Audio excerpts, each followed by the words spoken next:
Thank you. Your Excellency, President Bola Ahmed Tinubu, please permit me to rest on all already established protocols. Today, I had a prepared speech, but Daddy, as a son to a father, I would like to speak from the heart. Today, it's not just about Ministry of Interior. Today, it's about you. It's about the leadership you've provided.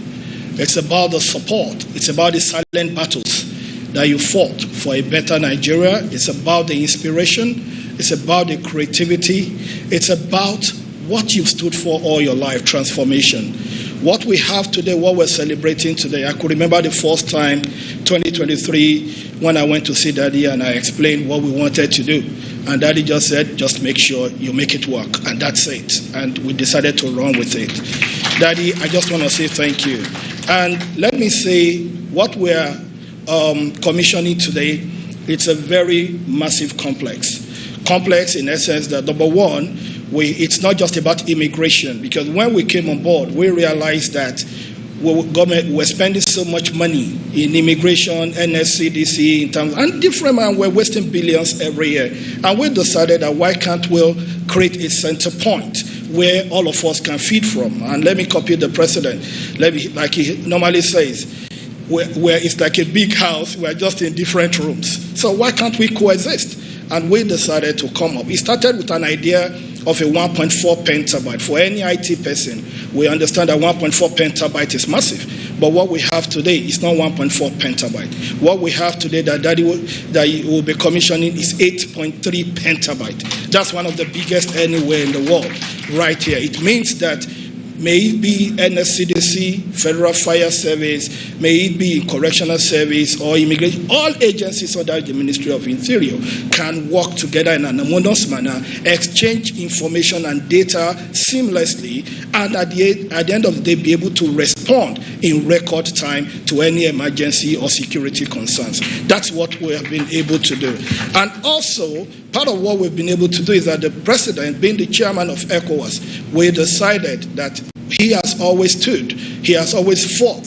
His history is incomplete without the struggle, without the sacrifice he has made for the downtrodden. We believe that passport, especially for a lot of people, that all they aspire to do is to be able to go to Cote d'Ivoire.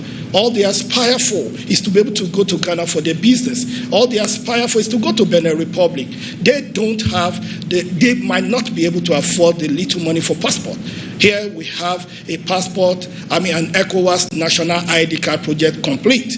With this, it is travel documents will be available for even the people at the lower rung of the ladder. Just showing what Mr. President believes in, that government is not just for the strongest, it's also for the weakest. It's about building a bridge between the strongest and the weakest in our society. Mr. President, that project is here, it's ready. And I also want to say this, all the projects we're commissioning today were started by you. And to the glory of God, in 1 year, we've been able to deliver it under your leadership. And also the command and control center that we have, it's not just about the API, because I need to make that contribution. Even our borders now, all our posts, we have over 200 points today. Real-time entry, exit, 5 kilometers in and out.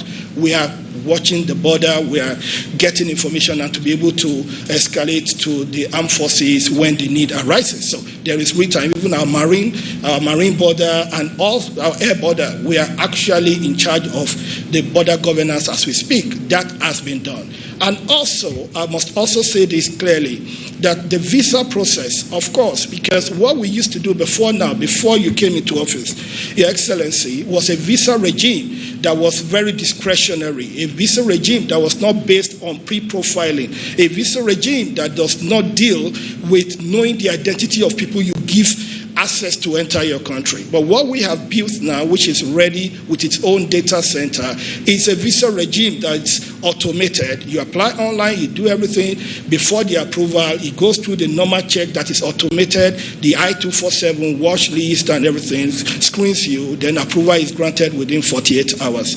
That is what we have been able to do under your government. And also, under your government, it will also interest you, Daddy, that the correctional information management system has been deployed. And we saw the difference when we had a jailbreak years back. It was difficult getting the biometric and identity of some of these people. But when we had the flood happen in Maiduguri, in less than 3-4 hours, we had all information already shared with all security agencies. And that led to the apprehension of so many escapes. So the correctional information management system has been developed and fully integrated into this project as we speak. And also, Mr. President, it's important to also say that part of the things we can't commission here because it's virtual is the contactless passport solution. The era, as Madam Abike said, when a Nigerian will have to travel 8 hours, travel from British Columbia in Canada all the way to Ottawa in the name of passport, that era is gone.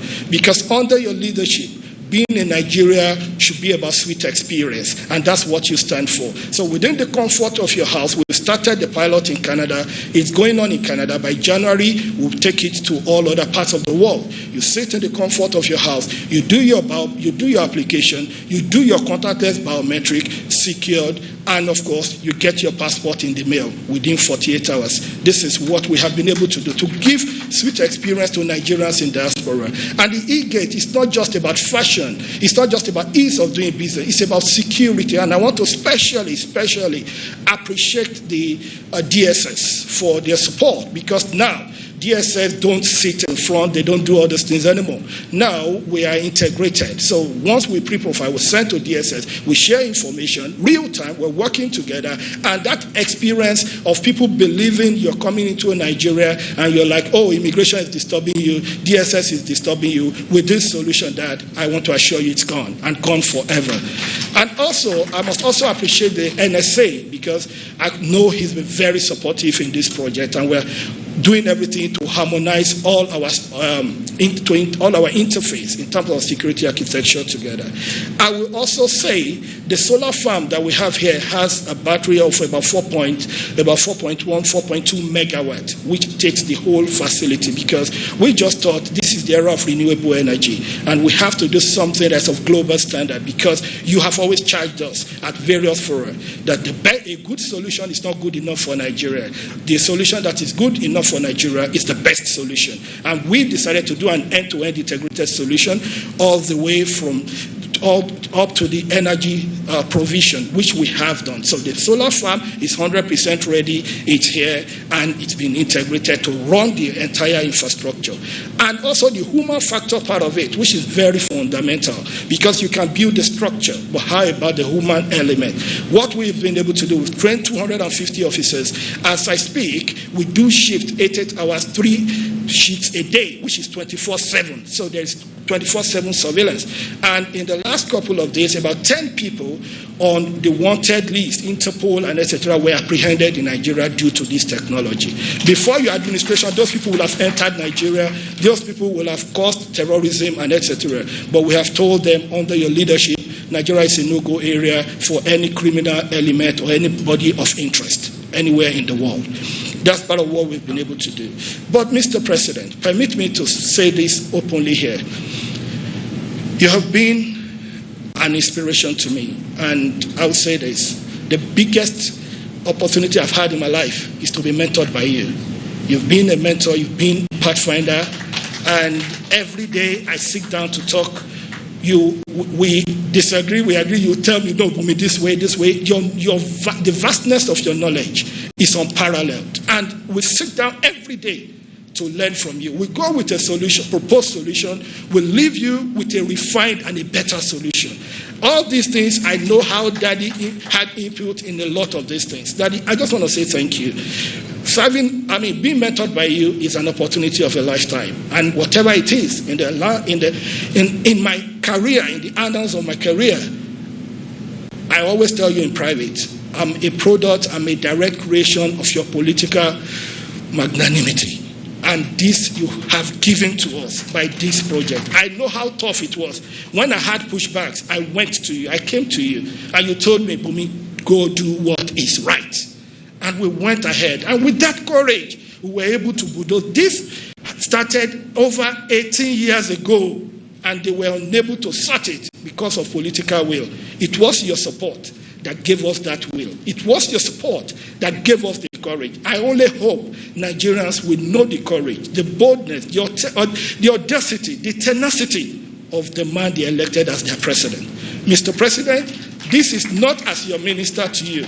This is not as your minister to his president. This is as a son to a father.